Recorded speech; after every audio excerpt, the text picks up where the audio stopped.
इस प्रकार झूला झूलने के बाद जो सखियों का मन किया कि भाई थोड़ा बाग में घूम करके आनंद ले लें, तो एक सखी सिय संग बिहाई, गई रही देख वो फुलवाई। तो जब फुलवाड़ी देखने के लिए गई तो भगवान राम और लक्ष्मण, माता सीता और उनकी सखियों को देख करके फूलों की आड़ में छुपकर बैठ गए थे कि कहीं ये राजकुमारी उनकी सखियां हमें देखे ना लें।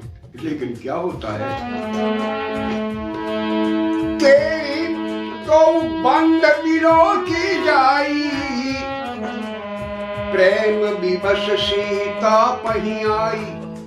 तो उन्होंने दोनों भाइयों को देख लिया उस सखी ने, और जाकर के माता सीता को बताने लगी, और श्याम गौर किम कहाँ बखानी रामा, गिरा अनयन नयन बिन पानी रामा।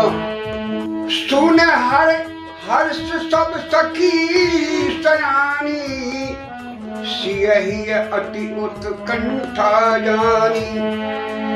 एक कहे नृप सुत तेरी आली, सुने जो मुनि संग आए काली।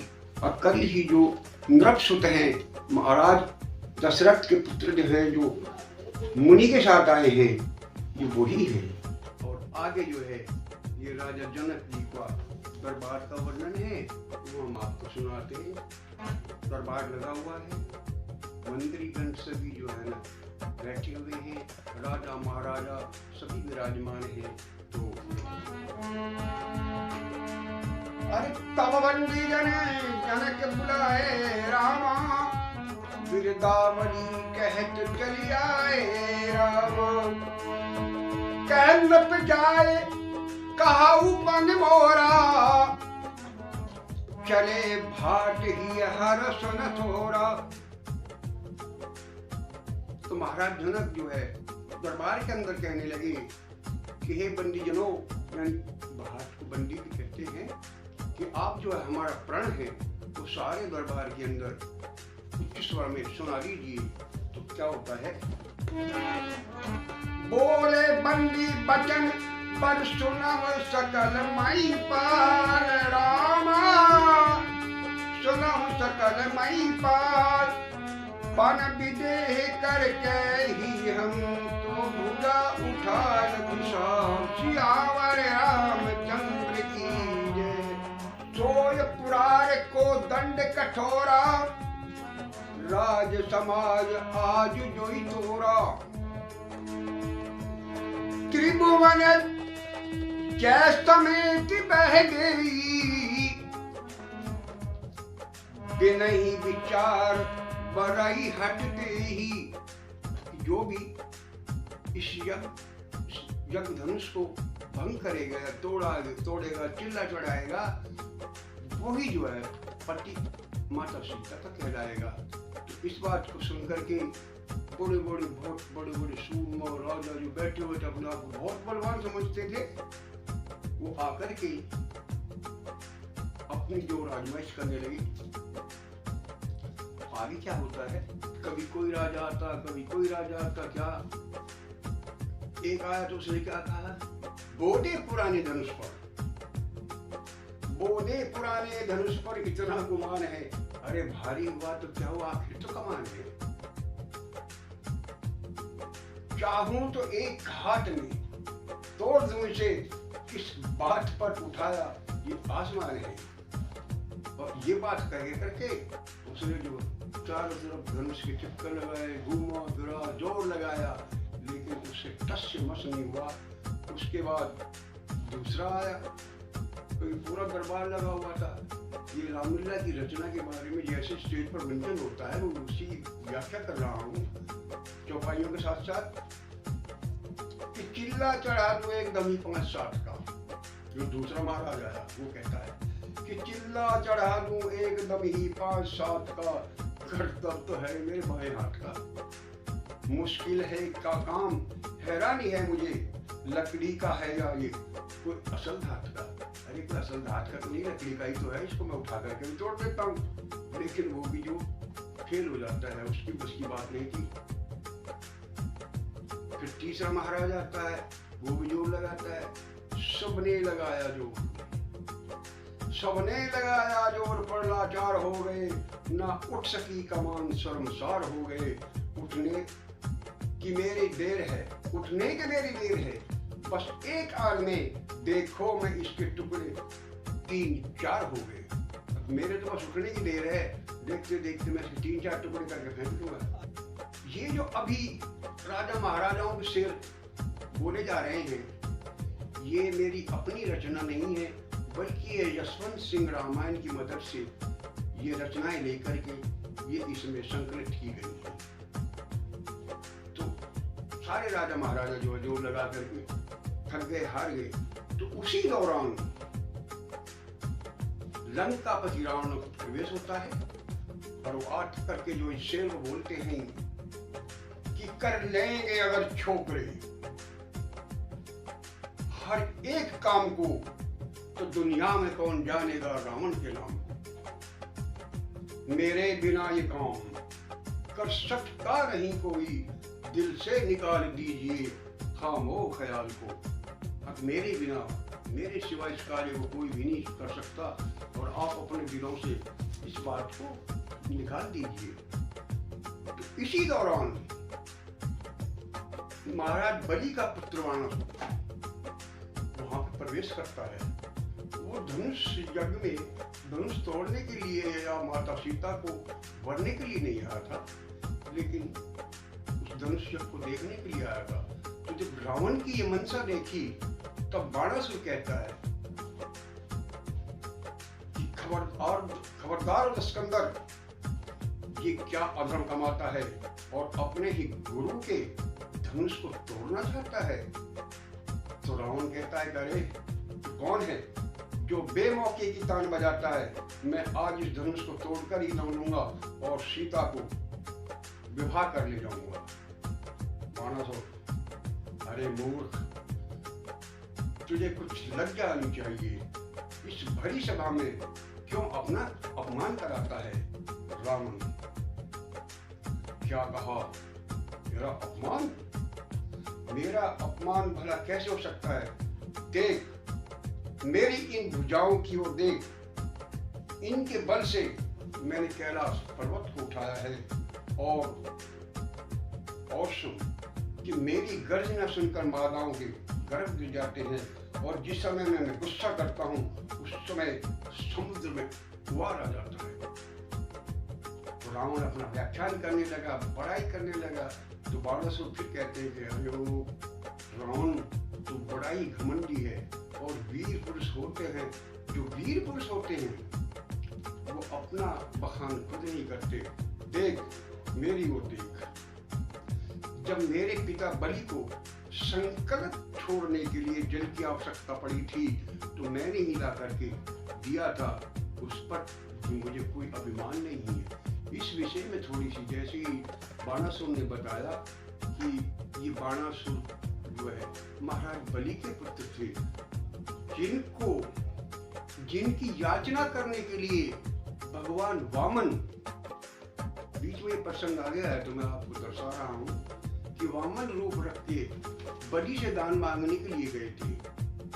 तो बलि से भगवान ने सारे तीनों लोग दान में मांग लिए थे।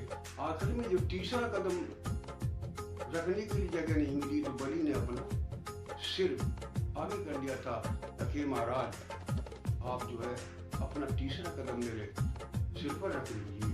तो इस प्रकार उन्होंने दान लिया और दान दिया और उनको अभय किया और वहां का पातालपुरी का राजा बनाया। ये प्रसंग यही दर्शा दिया है। आज फिर रावण क्या कहता है, अरे वो बाणासुर तू तो डरपोक है और बहुत ही डरपोक वाली बात करता है। मैं जिस बात का निश्चय कर लेता हूँ उसको करके ही दम लेता हूँ। तू देख ये धनुष किस प्रकार टूटता है और सीता को मैं किस प्रकार स्वयंवर में जीत करके ले जाता हूँ। इस प्रकार जैसे ही रावण धनुष को तोड़ने के लिए चलता है तो आकाशवाणी होती है कि अरे ये रावण, तेरी पुरी में आग लगी हुई है और तुम्हारी कन्याओं को राक्षस उठा कर ले जा रहे हैं। इस बात को सुनकर वो बड़ा अचंभित होता है और कहता है, खैर मेरी पुरी में आग लग रही है और कन्याओं को राक्षस उठा कर ले जा रहे हैं। कोई बात नहीं, मैं प्रतिज्ञा करता हूं कि आज अगर मैंने स्वयंवर में सीता को नहीं जीता तो एक दिन जरूर सीता को मैं लंका दिखाऊंगा। और ये कह करके वहां से प्रस्थान कर जाता है। तो सभी वीर परेशान होकर के धनुष नहीं तोड़ सके तो महाराज जनक को जो है इस बात का बहुत ही अफसोस हुआ।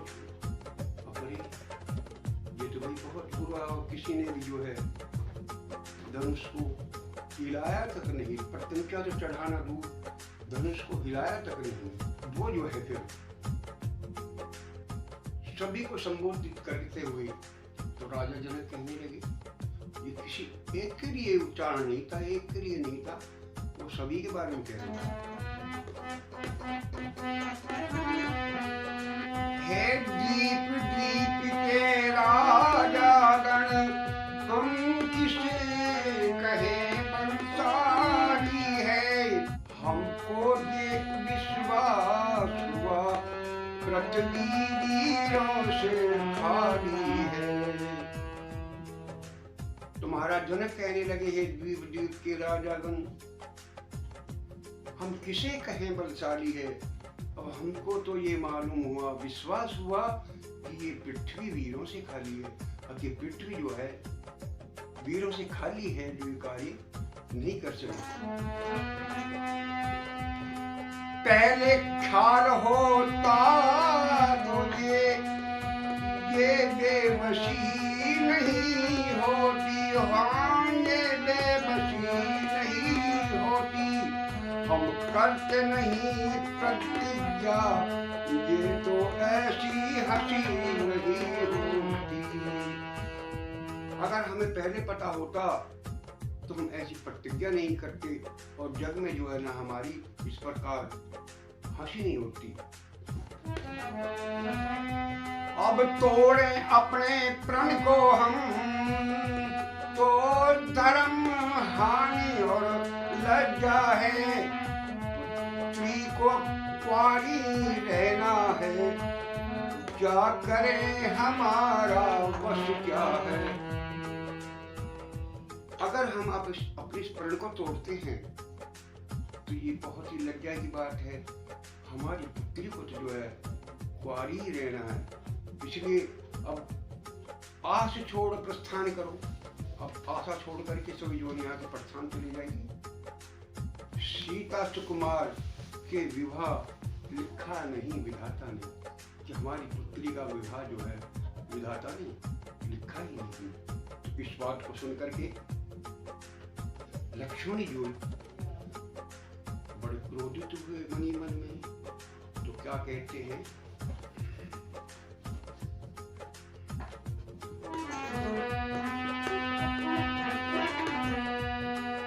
सच्चे योद्धा सच्चे क्षत्रिय अपमान नहीं सह सकते हैं, अपमान नहीं सह सकते हैं, जिनको सुनने की ताब नहीं वो चुप कैसे रह सकते हैं। लक्ष्मण जी कहते हैं कि सच्चे योद्धा सच्चे क्षत्रिय अपमान नहीं सह सकते हैं, जिनको सुनने की ताब नहीं वो चुप कैसे रह सकते हैं। रघुवीर राम जी के रहते अनुचित वाणी कह डाली है, ये शब्द वज्र से लगते हैं, पृथ्वी वीरों से खाली है। तो लक्ष्मण जी कहते हैं कि रघुवीर राम जी के होते अनुचित वाणी कह डाली है, ये शब्द वज्र से लगते हैं और पृथ्वी वीरों से खाली है। मेरा स्वभाव ही ऐसा है, अपमानना मुझे गवारा है कृपा गुरु के चरणों की और बल प्रताप तुम्हारा है। अभिमान त्याग कर कहता हूँ आदेश तुम्हारा पाऊं। तो गुरु जी की तरफ इशारा कर कहते कि आदेश तुम्हारा पाऊं मैं, ये सड़ा धनुष तो चीज है क्या, सारा ब्रह्मांड उठाऊं मैं।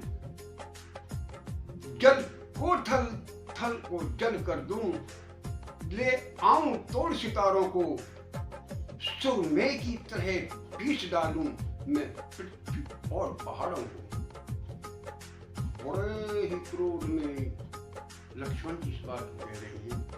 मैं आपको ये दर्शाना चाहता हूँ कि ये जो अभी जनक जी ने गा करके दिखाया या बताया, ये राधे श्याम रामायण से लेकर के इसके अंदर उद्धृत किया गया है। इसी प्रकार जो लक्ष्मण जी ने ये गाया है, ये राधे श्याम तट में राधे श्याम रामायण से लेकर के इसके अंदर उद्धृत किया गया है। तो विश्वामित्र जी इस बात को सुनकर लक्ष्मण जी को गुस्से में देख करके उनसे कहने लगते हैं, कहा हाय पुत्र लक्ष्मण, तुम्हें इतना क्रोध नहीं करना चाहिए। राजा जनक ने यहाँ पर संबर का सामान किया है, ना कि यहाँ पर जंगे ऐलान किया है। जब तुम्हारे बड़े भ्राता यहाँ पर मौजूद है तो तुम्हें इन बातों पर गौर ही नहीं करना चाहिए। इसी प्रकार भगवान राम भी जो है लक्ष्मण को बड़े प्यार से समझाते हैं, उनके गुस्से को शांत करते हैं और उनको अपने पास बैठा लेते हैं।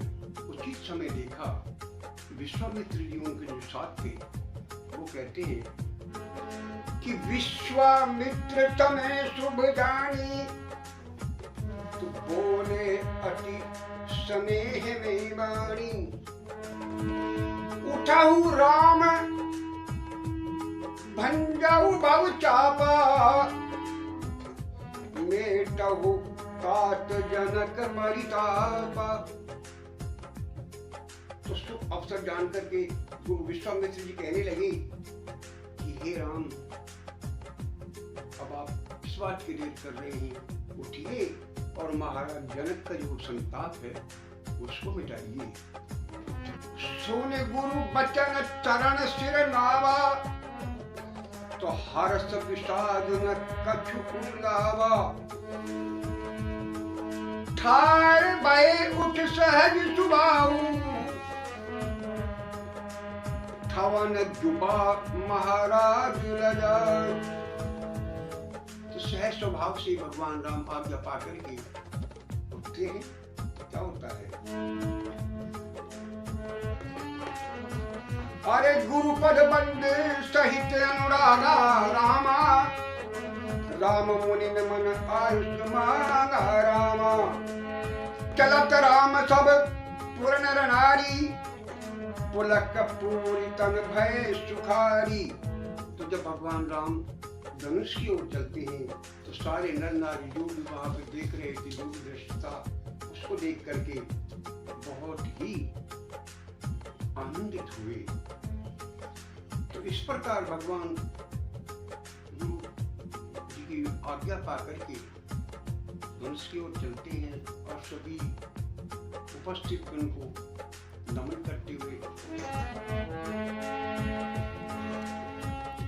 गुरहु प्रणाम मन ही मन कीना, तो अति लाघव उठाए धनुदीन। बोल श्यावर रामचंद्र की। तो गुरु की आज्ञा पा करके गुरु प्रणाम मन ही मन कीना, तो और अति लाघव उठाए धनुदीना। और एक छोटा सा धनुष इस प्रकार उठा लेते उसको भगवान राम ने उठा लिया।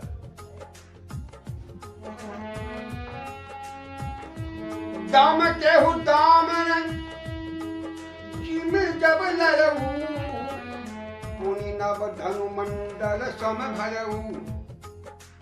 तो जैसे ही भगवान ने धनुष उठाया उसी वक्त आकाश के अंदर बिजली चमकने लगी और आकाश में धनुष के प्रकार की बिजलियां दिखाई देने लगी। ते ही क्षण राम मध्य धनु तोड़ा, तो भरे भुवन धुन घोर कठोरा। तभी भगवान ने उसको चाप चढ़ाते हुए खींचते हुए धनुष को बीच में टुकड़े कर दिया और ये किसी को पता नहीं चला कि कब उठाया, कब चलाया, कब चाप चढ़ाई और कब तोड़ा। उसी क्षण श्री राम ने धनुष को बीच में तोड़कर और बड़ी ही कठोर तीनों लोगों में ध्वनि हुई। भरे भुवन घोर कठोर रव रवि बारज तज मारग चले, चित्रहि दिग्गज डोल मही अहि कोन कलमले, सुर असुर मुनि कर कान दीने सकल विकल विचारहि, को दंड खंड राम तुलसी जयत बचन उचारहि। तो इस प्रकार भगवान राम ने धनुष तोड़ करके उसको खंड खंड कर दिया। अरे प्रभु दो चाप दंड महिला रे रामा, देख लोग सब भय चुकारे रामा। अरे कौशिक रूप पयो निध पावन रामा, प्रेम बार अवगौ सुहावन रामा। प्रभु दो चाप खंड महिला रे, अतः देख लोग सब भय चुकारे। और इस प्रकार भगवान राम ने दो खंड करके, दो पीस करके, दो टुकड़े करके उसको मही पर डाल दिया और सभी जो है ना देख करके सुख प्राप्त हुए। कौशिक रूप प्रयोनित पावन, प्रेम बार अवगाहु सुहावन। और इस प्रकार जो है विश्वामित्र रूपी पवित्र समुद्र में, जिसमें प्रेम रूपी सुंदर अथाह जल भरा है, वो जो है ना राम रूप राकेश बिहारी, राम रूप राकेश बिहारी, बढ़त बीच पुलकावल भारी, बाजे नभ जय गहे निशाना, और देव बधु नाचे कर गाना। और देव बधु यानी कि देवताओं की जो नारियां थीं, देव पत्नियां थीं, वो गायन करके बड़ा ही सुंदर नृत्य करने लगी।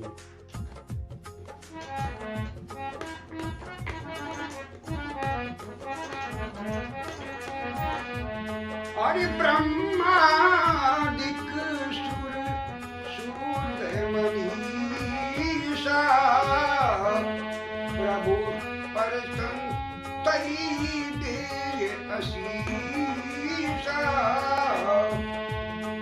बीसर बरसई सुमन रंग बहुमाला, गावे किन्नर गीत रसाला। तो इस प्रकार ब्रह्मादिक सुसिद्ध मनीषा, प्रभु प्रसंग देश असीसा, ब्रह्मादिक मुनि जो है, भगवान मुनि ब्रह्मा जी भी मुनियों सहित जो है ना भगवान राम का आशीष दे रहे थे। और बरसे ही सुमन रंग माला, और गगन से जो है ना विधि प्रकार के सुमन फूल बरसने लगे। और गावई किन्नर गीत रसाला, और किन्नर जो है वो बड़े ही रसीले गीत गाने लगे। प्रकार धनुष तोड़ने के बाद अब वरमाला या जयमाला का समय हुआ। तो धनुष भंजन के बाद माता सीता को लेकर के उनकी सखियां आई। धनुष तोड़ने के बाद सर्वप्रथम भगवान राम ने जो विश्वामित्र जी का जो है उनका आशीर्वाद लिया, और धनुष भंजन के बाद जो है ना सीता जी को उनकी सखियां लेकर के वरमाला लेकर के आती हैं। तो सुकुमार सखियां जो हैं माता सीता को जब लेकर के आ रही थी, तो कौन सा गायन गा रही? कुमार सिया प्यारी धीरे चलो सुकुमार, कुमार सिया प्यारी धीरे चलो सुकुमार। तो इस प्रकार गायन करती हुई माता सीता को लेकर के और भगवान राम के गले में जयमाला डालने के लिए लाती हैं। तो माता सीता ने भगवान राम के गले में जयमाला डाल दी, लेकिन एक अजीब दास्तान मैं आपको बताता हूँ। इस वक्त क्या हुआ कि जब माता सीता ने भगवान राम के गले में वरमाला डाल दी, भगवान राम ने सीता जी के में वरमाला डाल दी, तो एक सखी इसके तुरंत बाद क्या कहती है सीता मैया से,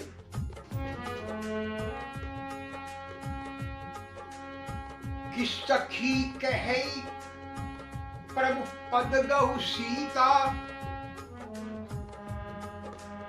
करत न चरण परस अति भीता। लेकिन सखी कहे प्रभु पद गहु सीता, तो माता सीता की एक सखी कहती है कि हे सीता जी, आप भगवान के चरण स्पर्श कीजिए, लेकिन करत न चरण परस अति भीता। लेकिन मन में उनके भय था, भय के कारण उन्होंने भगवान के चरणों का स्पर्श नहीं किया।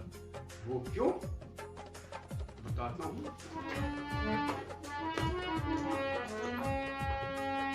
गौतम गति सुरत कर नहीं परसद पगपान, मन बिहंस रघुवंश नीति अलौकिक जान। क्या होता है, गौतम किए गति सुरत कर नहीं परसत पगपान, मन बिहंस रघु वंशमणि प्रीति अलौकिक जान। तो उनको माता सीता को गौतम ऋषि की पत्नी अहिल्या के बारे में भान हो जाता है, ज्ञान हो जाता है कि भगवान के चरण स्पर्श से ही एक सुंदर नारी बन गई है। वो स्वर्गलोक को या अपने पति लोक को प्रस्थान कर गई। अगर मैंने ऐसे किया तो न जाने क्या पता मेरे साथ भी ऐसा हो जाए। इस प्रकार माता सीता ने भगवान के चरण स्पर्श नहीं किए। ये मैं गोस्वामी तुलसीदास जी की रामायण के अनुसार वो ही व्याख्या कर रहा हूँ। ये मेरे अपने मन की मनगढ़ंत कहानी नहीं है। ये मैंने चौपाई भी आपको सुनाई है कि सखी कहे प्रभु पद गौ सीता और कृष्ण चरण परम अति, यानी कि वो भयभीत होने के कारण से भगवान राम के जो है चरणों को प्रसन्न करती है। और गौतम, ये दोहा इसका आगे दिया गया कि गौतम दिए गति सूरत कर नहीं पर सत पग, कि गौतम ऋषि अहिल्या की नारी के बारे में याद करके सुमरण करके जो है उन्होंने जो भगवान राम के चरणों को स्पर्श नहीं किया। अब इससे आगे का मैं व्याख्यान करता हूँ। तो जैसे ही भगवान राम ने धनुष को भंग कर दिया तो क्या होता है, अरे ते ही अवसर सुने शिव धन भंगा रामा, आयौ भृगुकुल कमल पतंगा। शिव धनुष भंग होने का पता चलते ही ते ही अवसर सुन शिव धनु भंगा, आयौ भृगुकुल कमल पतंगा।